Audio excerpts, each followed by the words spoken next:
There was a very famous, some say it's a spy, but he was a scholar, called Chandra Das. In 19th century, he went to Tibet. He stayed there for a long time. He studied Tibetan to the extent that he was so fluent in Tibetan, he wrote the first dictionary, Tibetan English dictionary. So in 1950s and 60s, when he came to exile, his dictionary was the most used dictionary. So around the world, even the Western scholars, those who wanted to study Tibet, those who didn't understand Tibetan, they used that Sarachandra Das dictionary. And when he came from Tibet to India, returned, he brought tons of scriptures and text. That also is preserved. So that saved a lot about Tibet, especially about Tibetan Buddhism. See? So that's the modern contribution by a Bengali scholar. Now again, Buddhism was introduced in Tibet in 7th, 8th centuries. And it flourished. But then there was disunity, factional fights. Then Buddhism declined. And in 10th and 11th century, Atisha Dipankar, again another Bengali scholar, was invited to Tibet to reintroduce and revive Buddhism. So the revival of Buddhism in Tibet was because of a major contribution by another Bengali scholar. So I'm looking forward to all the Bengali students here and hoping you will lead the Tibetan movement like Subhash Chandra Bose and other great leaders, right? And help us free Tibet as well. Buddhism was introduced in Tibet in 7th and 8th centuries, right? By 3 great kings. But there was infighting. By 9th century, 10th century, Buddhism was declining. And it declined in Tibet. Who revived Buddhism in Tibet?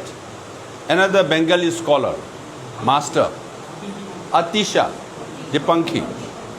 He went to Tibet and reintroduced Buddhism and brought back Buddhism to Tibet. See, first dictionary, when Buddhism declined, another Bengali guy, what do you say?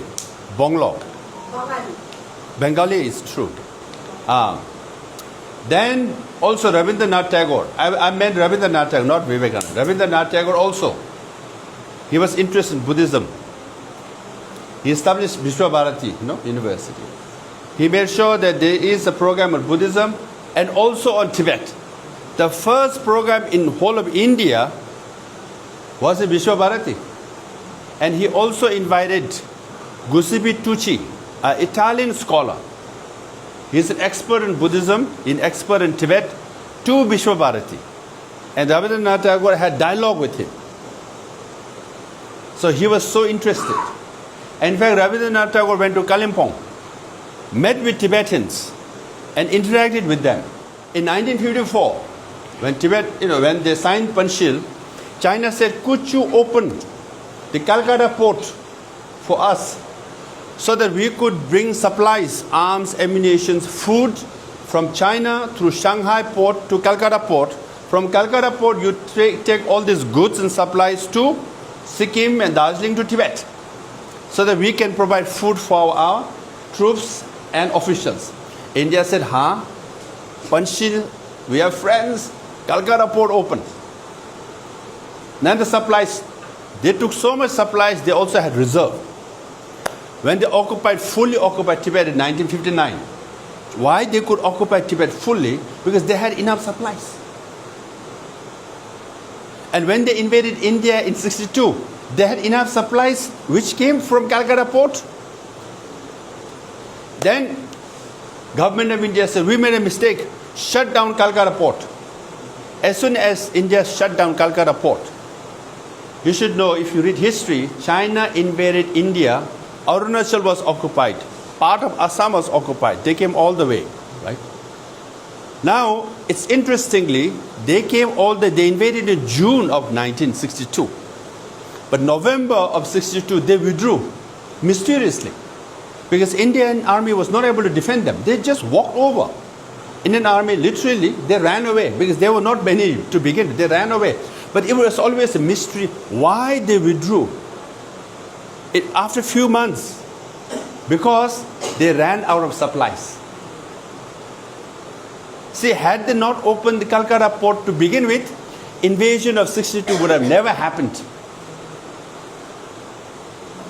Had they not signed the Panchshil agreement with China, invasion of an occupation of Tibet would have been deterred or delayed.